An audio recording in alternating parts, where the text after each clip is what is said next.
Teachers, what student situation made you violate school policy? I was locking my classroom at 9 p.m. when I heard someone crying in the hallway bathroom.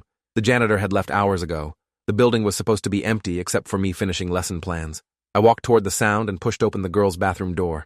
3 kids were huddled in the corner stall. 2 boys, maybe 8 and 10, and my student Aisha, a straight-A 7th grader who never missed school. They were sitting on sleeping bags with backpacks and a grocery bag full of snacks. Aisha looked up at me with eyes full of terror. "Please don't call anyone," she begged. "Please, Mr. Reeves, they'll split us up." The boys pressed closer to their sister while I stood there trying to process what I was seeing. My best student was living in the school bathroom with her younger brothers. "How long have you been here?" I asked quietly. 3 days, Aisha whispered. "Since our mom got arrested. We don't have anywhere else to go. CPS came to our apartment, but we ran before they could take us. If they find us, they'll put us in different foster homes." I sat down on the bathroom floor across from them, my mind racing through everything I knew about mandatory reporting laws. Teachers were required to report situations exactly like this. But I also knew what happened to siblings in the foster system. They almost never stayed together. The boys were staring at me with the same terrified expression as their sister. The younger one, maybe 8 years old, had his arms wrapped around a stuffed dinosaur that had seen better days. The older boy held a composition notebook that I recognized from my classroom supply closet. They'd been stealing supplies. Smart kids, trying to keep up with schoolwork even while homeless. "What happened to your mom?" I asked Aisha. "She got pulled over for a broken taillight," Aisha said. "She had unpaid tickets she couldn't afford. They arrested her right there. We were in the car. A police officer called CPS and they said someone would come get us." But Aisha's voice cracked. "We heard what happened to the Mendez kids last year. 3 siblings split into 3 different homes. Isabella ended up 2 hours away and her brothers never see her. I couldn't let that happen to us." I thought about Isabella Mendez, sweet kid who'd been in my class 2 years ago. After she went into foster care, her grades dropped, she stopped participating, eventually stopped coming to school altogether. The system had failed her completely, and now Aisha was terrified of the same fate. My phone was in my pocket. I should call CPS right now. That was school policy. That was the law. But I looked at these 3 kids who'd kept themselves fed and hidden for 3 days, who were doing homework in a bathroom stall, who loved each other enough to risk everything to stay together. I made a decision that would either save them or destroy my career. "Okay," I said slowly. "Here's what's going to happen. You 3 are going to gather your things and come with me. You're going to stay at my apartment tonight where it's warm and safe. Tomorrow we're going to figure out how to keep you together. But if anyone asks, you were never here. Understand?" Aisha's eyes filled with tears. "You could get fired for helping us. I know. But I'm not going to let you sleep in a bathroom when I have a spare bedroom sitting empty." The boys grabbed their sleeping bags while Aisha stuffed everything into backpacks. I did a sweep of the bathroom to make sure they hadn't left any evidence. Then I led them through the dark hallways to the teacher parking lot. My car was the only one left. I drove them to my apartment 15 minutes away, constantly checking my mirrors for police cars or CPS vehicles that might somehow know what I was doing. My apartment was small, a 1-bedroom place I'd lived in since I started teaching 8 years ago. I showed them the spare room where I kept my desk and some storage boxes. "We can move these," I said. "You 3 can sleep in here tonight. Tomorrow I'll get an air mattress or something." The boys immediately started helping move boxes, eager to be useful. Aisha stood in the doorway looking overwhelmed. "Why are you doing this?" she asked quietly. "Because splitting up siblings is cruel, and because I think there's a way to keep you together if we're smart about it." I made them sandwiches while they sat at my kitchen table, probably their first real meal in days. The younger boy, whose name was David, ate 3 sandwiches and asked politely if there was more. The older boy, Marcus, was quieter, more watchful. He studied me like he was trying to figure out if I was trustworthy. I don't blame him for being cautious. After they ate, I gave them towels and let them take actual showers. I heard the water running for a long time. When they finally emerged, wearing clean clothes from their backpacks, they looked more like normal kids and less like refugees. I set up some blankets on the floor of my spare room and told them to get some sleep. I stayed up most of the night researching kinship care laws, foster placement policies, and emergency custody options. There had to be a legal way to keep them together. By 3 a.m., I'd found something promising. A kinship placement program that allowed relatives or close family friends to take temporary custody while avoiding the standard foster system. But I wasn't a relative or close family friend. I was Aisha's teacher. That probably wouldn't qualify, unless I could prove some kind of existing relationship with the family. I pulled out my class roster from 2 years ago and searched my memory. Had their mother ever attended parent-teacher conferences? Had I met any relatives? Nothing came to mind. These kids had been invisible to the system until their mother got arrested. I must have fallen asleep on my couch because I woke up to the smell of coffee. Aisha was in my kitchen, carefully making a pot of coffee like she'd done it 1,000 times. "Mr. Reeves," she said when she saw me awake, "we should leave before your neighbors see us. We don't want to get you in trouble." I sat up and rubbed my face. "You're not leaving. We're going to fix this properly. But I need you to tell me everything about your family. Any relatives, family, friends, anyone who might be able to take you three. Aisha sat down across from me with a mug of coffee in her hands. She looked older than 13, like she'd been forced to grow up too fast. Our dad died when I was 6. Car accident. Mom has a sister in California, but they don't talk. She's got problems with drugs. Mom's parents died before I was born. There's nobody else. What about your mom's friends? Neighbors? Anyone? She shook her head. Mom worked 2 jobs. She didn't have time for friends. We mostly kept to ourselves. The boys emerged from the spare room, both looking worried. Marcus spoke for the first time since I'd found them. Are you going to call CPS today? Not if I can help it, I said. But we need a plan that doesn't involve you 3 living in my apartment illegally. Give me until tomorrow to figure something out. I called in sick to school, which I never did. Then I drove to the county courthouse to talk to someone in the family services office. The woman at the desk was maybe 50, worn down by years of dealing with impossible situations. I explained that I was a teacher concerned about 3 siblings who might end up separated in foster care. I didn't mention they were currently sleeping in my spare room. Is there any way to keep siblings together? I asked. The woman sighed. Officially, we prioritize keeping siblings together, but practically, we don't have enough foster families willing to take 3 kids at once, especially not on emergency placement. They'll likely get split up temporarily until we can find a permanent situation. How long is temporarily? She shrugged. Could be weeks, could be months, sometimes longer. What about kinship placement? Family members get priority, but we have to verify the relationship and do a home study. That takes time. And if there are no family members, then we do our best with the foster system. Look, I understand this is hard, but our hands are tied by resources and regulations. I left the courthouse feeling hopeless. The system was designed to fail kids like Aisha and her brothers. There had to be another way.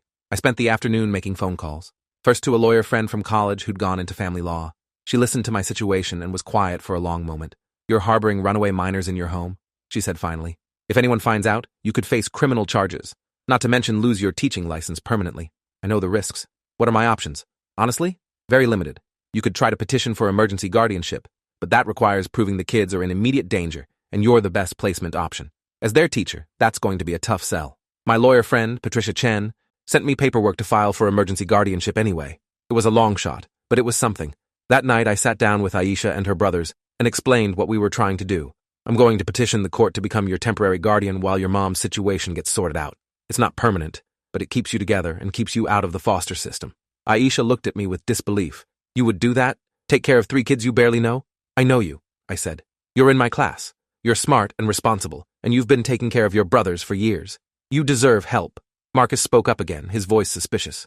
What do you get out of this? Nothing, except knowing 3 good kids don't get separated and traumatized by a broken system. Why should we trust you? Because I'm the only option you have right now. And because if I wanted to hurt you, I would have called CPS 3 days ago. He considered this, then nodded slowly. Over the next few days, we developed a routine. The kids stayed in my apartment during school hours while I taught. I gave them assignments to work on and checked their progress when I got home. Aisha helped her brothers with their homework. They kept the apartment clean, did dishes, tried to be invisible.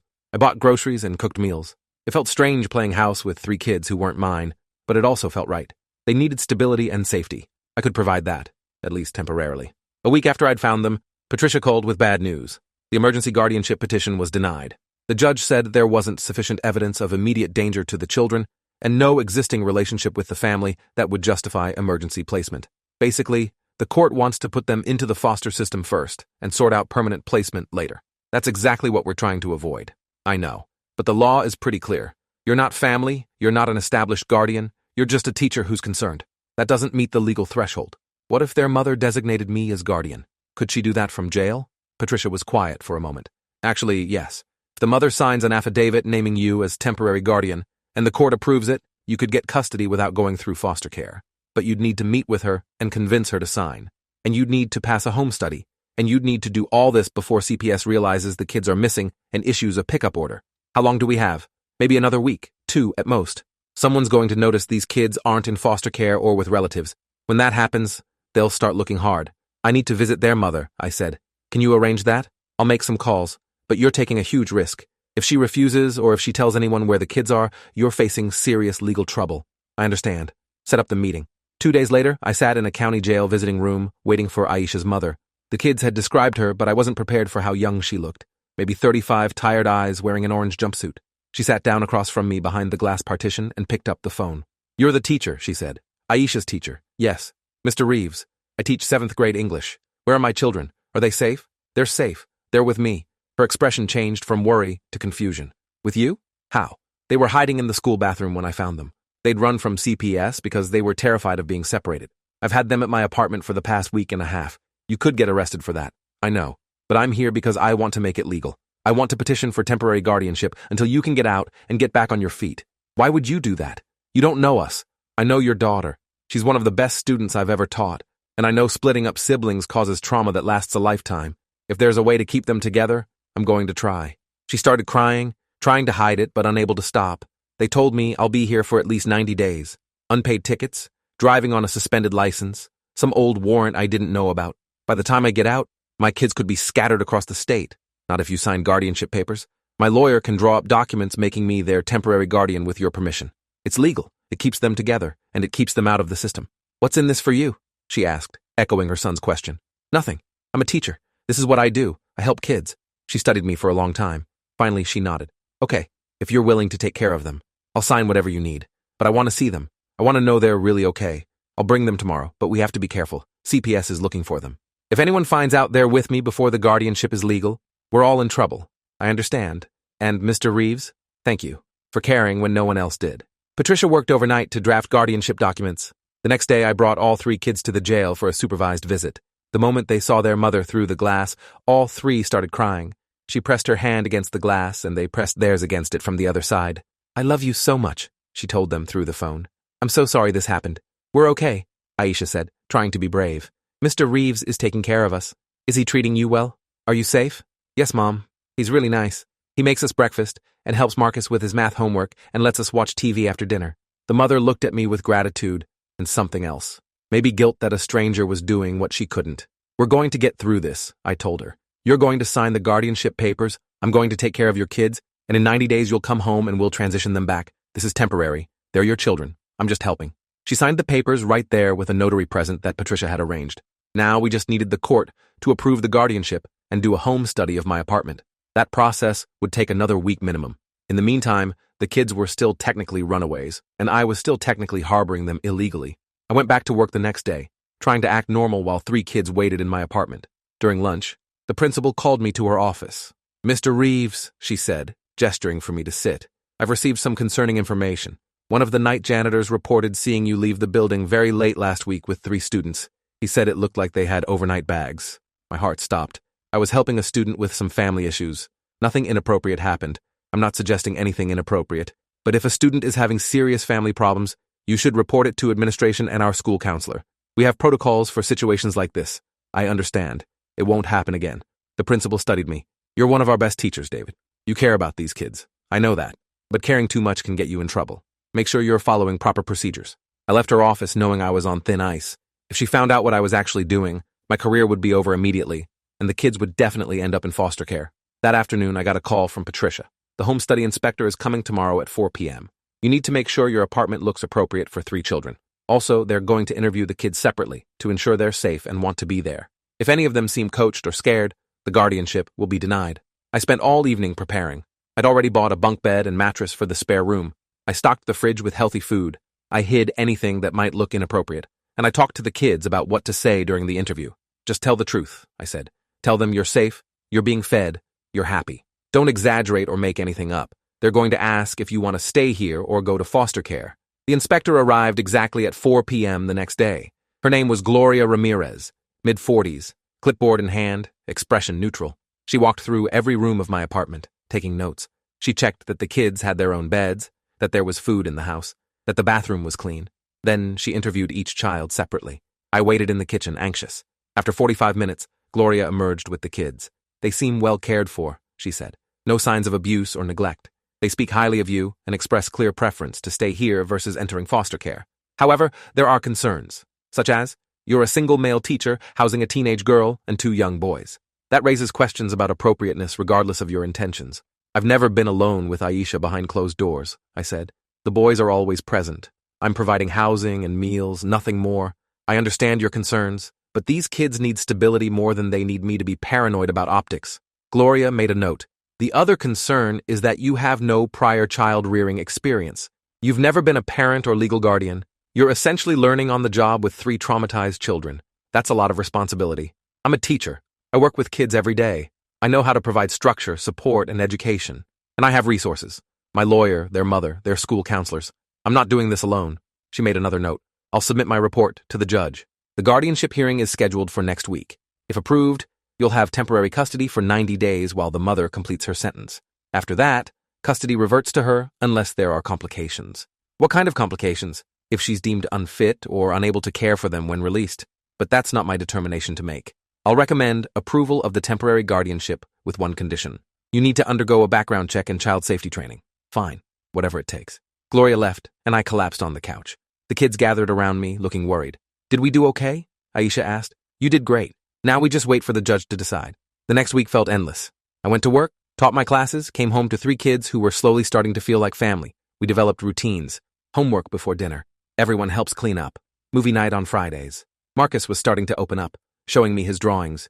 David wanted to read together every night before bed. Aisha was catching up on schoolwork she'd missed while homeless. They were healing.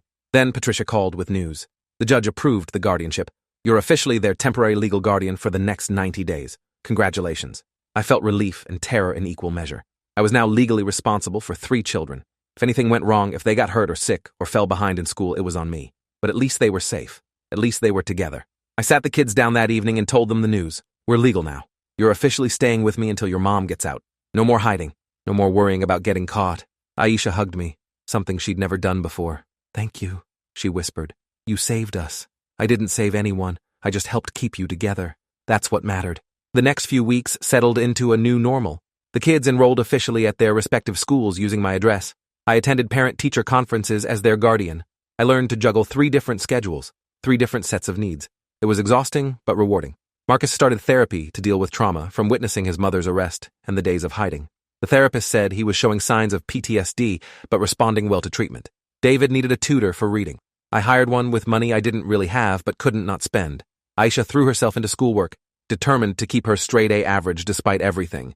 Then, complications arose. The school district realized I was housing 3 students who weren't technically from our attendance zone.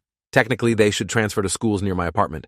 But that would mean Aisha leaving my class, Marcus changing schools mid-year, David losing his friends. I fought to keep them enrolled where they were, arguing that stability was more important than attendance zones. The district reluctantly agreed, but flagged my case as irregular. More scrutiny I didn't need. Around week 6 of the guardianship, I got called to the principal's office again. This time she wasn't friendly.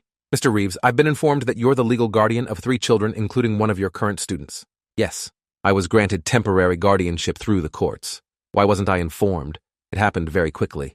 And frankly, I wasn't sure I needed to disclose my personal guardianship of a student. She leaned forward. You absolutely need to disclose it. Having a student living in your home creates a conflict of interest. You can't be her teacher and her guardian simultaneously. What if she fails a test? What if other students accuse you of favoritism? This is completely inappropriate. Aisha is staying in my class. Moving her now would be disruptive and harmful. That's not your decision to make. The principal's voice was firm. Effective immediately, Aisha will transfer to Ms. Washington's class. You will have no academic oversight of her education while she lives in your home. This is non-negotiable. I wanted to argue, but knew it was pointless. The principal was right about the conflict of interest, even if I hated admitting it. That evening, I had to tell Aisha she was being transferred to a different class. She took it hard, feeling like she was being punished for my helping her. It's not punishment, I explained. It's just school policy. Ms. Washington is a great teacher. You'll do fine, but you're my teacher. You're the one who helped me when no one else would. I know. And I'm still your guardian. That doesn't change. I just can't be responsible for your grades too. It's complicated, but it's the right thing to do. She reluctantly agreed, though I could see it hurt her. Another sacrifice these kids had to make because of a system that couldn't handle complexity. At week 8, their mother called from jail with news. I'm being released early for good behavior. 2 weeks from now instead of 90 days. That's great, I said, though part of me felt oddly sad. The kids will be so happy. She paused. Mr. Reeves, I don't know how to thank you for what you've done. You took care of my children when I couldn't. You kept them together when the system wanted to separate them. I'll never forget that. You don't need to thank me. Just take care of them when they come home. That's all that matters. But there's a problem, she said. I don't have a place to live. We lost our apartment while I was in here.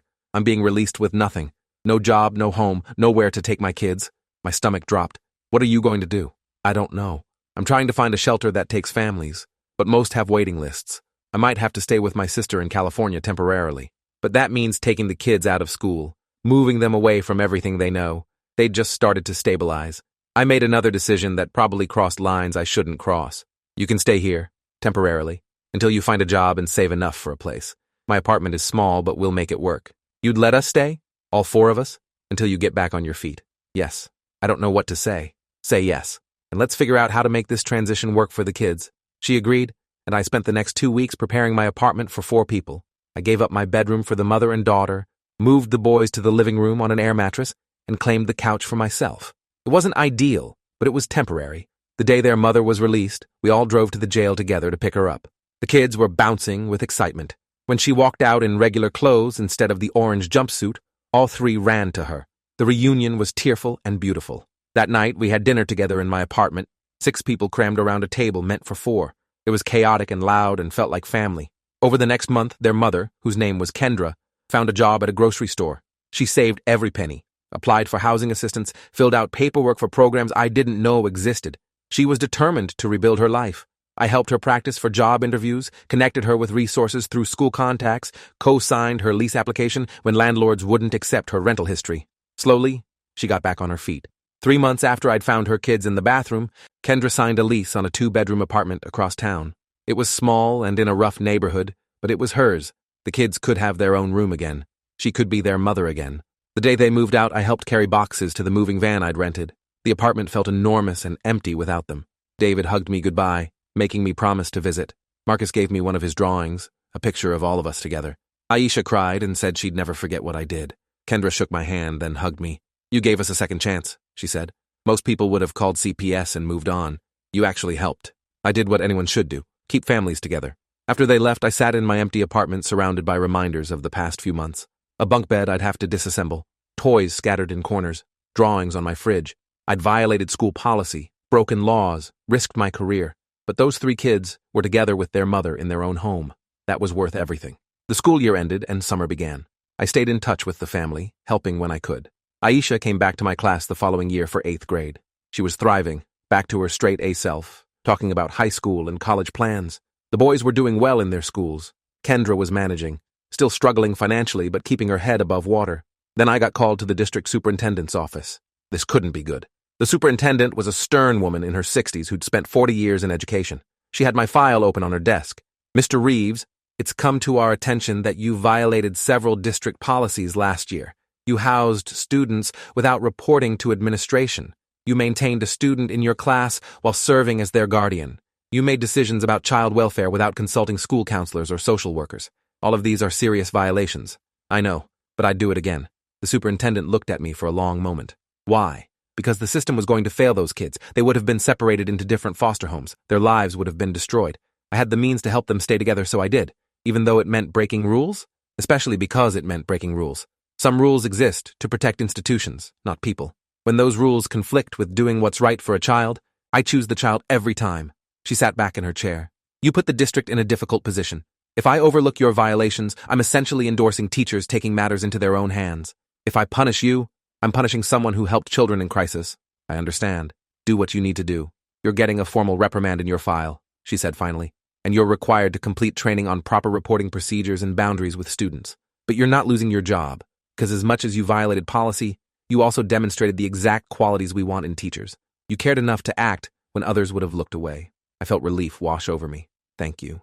Don't make me regret this decision, she said. Next time a student needs help, follow the proper channels. Use the resources available. Don't try to solve everything yourself. I will, but I also won't apologize for keeping those siblings together. She almost smiled. I wouldn't expect you to. Dismissed. I left her office and drove to Kendra's apartment to tell the family the news. They celebrated with pizza and soda, the kids laughing and joking around like normal teenagers and kids should. Kendra pulled me aside. You risked everything for us, she said. Your job, your reputation, maybe even your freedom. Why? Because some things are more important than career security. And because every kid deserves someone willing to fight for them when the system gives up. 2 years later, Aisha graduated 8th grade as valedictorian. She gave a speech about overcoming adversity and the importance of people who show up when it matters. She didn't mention me by name but looked directly at me in the audience when she talked about adults who take risks to protect children. After graduation, she gave me a card. Inside, she'd written, "You showed me that family isn't always blood. Sometimes it's the person who sees you sleeping in a bathroom and decides you deserve better. Thank you for being my family when I needed one most." I kept that card on my desk where I could see it every day. A reminder that sometimes breaking rules is the most ethical thing you can do. Marcus and David were doing well in school. Kendra had been promoted at her grocery store job and was taking night classes at community college. The family had stabilized, was thriving even, all because someone decided that keeping siblings together mattered more than following procedure. I continued teaching, more aware now of the invisible struggles many students face. I paid attention to kids who came to school tired or hungry or wearing the same clothes multiple days. I built relationships with families, learned warning signs, connected people with resources, but I also knew that sometimes resources aren't enough. Sometimes the system fails, and in those moments, someone has to be willing to step outside the rules to do what's right. 3 years after finding those kids in the bathroom, I ran into the former principal at a district event. She pulled me aside. "I heard what you did for the Kendra family," she said. "Officially, I can't condone it. But unofficially, that's what teaching is supposed to be about. Seeing a need and meeting it even when it's hard. You set a good example, even if it was irregular. I appreciate that. We need more teachers willing to think outside the policy manual." She nodded. "Just try not to make it a habit. Housing students is still against policy. I'll do my best. But I won't promise to always choose policy over children." "Fair enough. That's why you're a good teacher." Last month, Aisha started her junior year of high school. She's talking about becoming a social worker, helping kids in situations like hers. Marcus is excelling in art, thinking about design school. David is in middle school now, still loves reading, comes to visit sometimes to talk about books. Kendra bought a car, moved to a slightly better apartment, is building a stable life for her family. And I'm still teaching, still watching for kids who need help, still willing to break rules when necessary. Because at the end of the day, education isn't about following procedure. It's about changing lives. Sometimes that means filing paperwork properly and going through channels. But sometimes it means finding 3 kids in a bathroom at 9 p.m. and deciding their future matters more than your career. Appreciate you watching this far. If you enjoyed it, drop a like, leave a comment, and subscribe so you won't miss the next story.